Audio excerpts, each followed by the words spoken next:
Yes, Eminem. He's on my list, and no, he's not number one on my list. But I can understand if you want him there. But had to put Eminem on this list, man. I'd be faking if I didn't say when it comes to this Midwest shit, when it come to Detroit, when it come to all of that.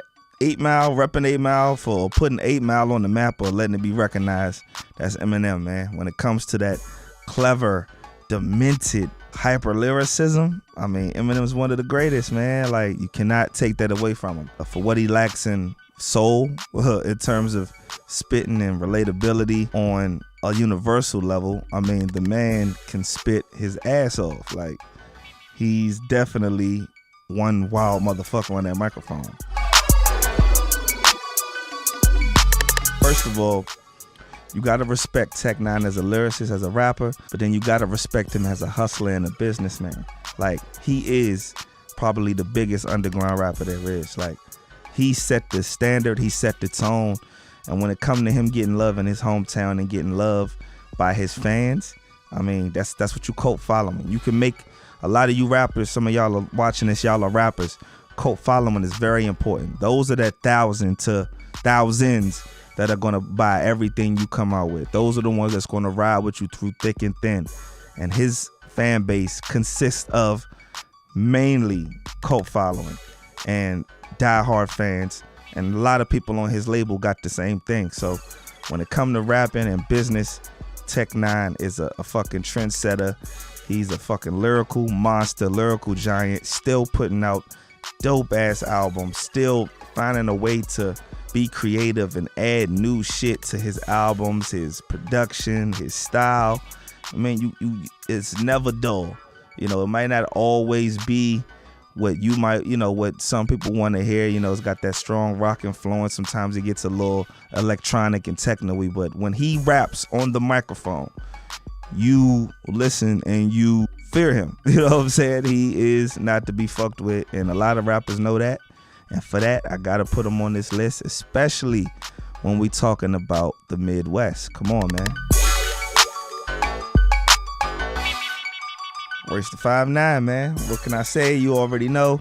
To me, he's the epitome of a lyricist, period, man. And it's weird because he seems to keep getting better with age and better with time. You know, some people might have questions about his catalog. For me, Death is Certain is, you know, probably my favorite, just because, you know, when it came out and all of that, and it was just a very, very, very solid release. But he has some classics under his belt.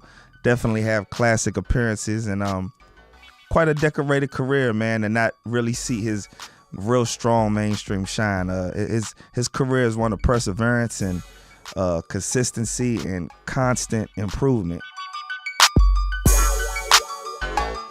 Like, what can I say about Lupe other than he don't get enough credit right now, but he's definitely one of the GOATs.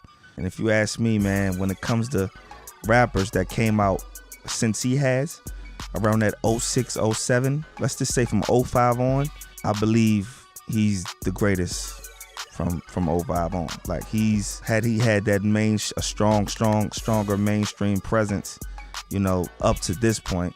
I mean, he'd be the newcomer to now. Ferocious. Lupe is another lyrical genius, another lyrical prophet, another creative, dense MC. Like, he is cut from that cloth a lot of rappers ain't cut from, where you really got to put effort in. You really got to put thought and a lot of time to really craft and hone your skill. And you can tell he took a lot of time to craft and hone his skill. Coming in the game with 2 classic albums, no easy feat, and he did that shit. And even to this day, that man can spit his ass off, man. Repping straight from Chicago, one of the greatest Chicago MCs, man. On any given day, he could be the greatest, depending on who you fuck with. But nevertheless, you got to give Lupe his credit, man. He stayed true to himself, whichever direction he was going in. He stayed true to that, man, and he kept his bars at a very, very high level, man. You can't take that away from him. Common, yeah, I have to give it to Common, man. That's Chicago's Nas right there.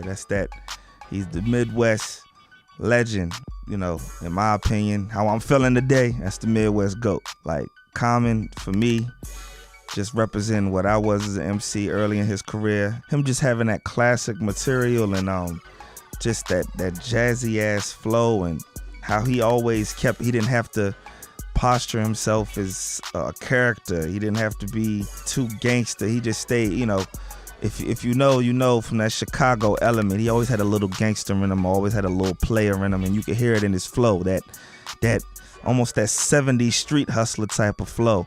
And you know, I always got to give him love and respect for that. And not to mention, man, you know, who I got at #1 on my West Coast list, Ice Cube. Common pretty much destroyed that man with arguably the greatest diss of all time, The Bitch in You. So, you know, Common showed he wasn't to be fucked with, man, and he been doing this for a very, very long time. Put out a lot of great work, and, you know, for me, he's done what he needed to do to have his #1 spot for the Midwest, especially in his hometown of Chicago. My lyrics like a trusty ass ratchet. Clap the doom so those who say fuck me get snatched and sit the padded room.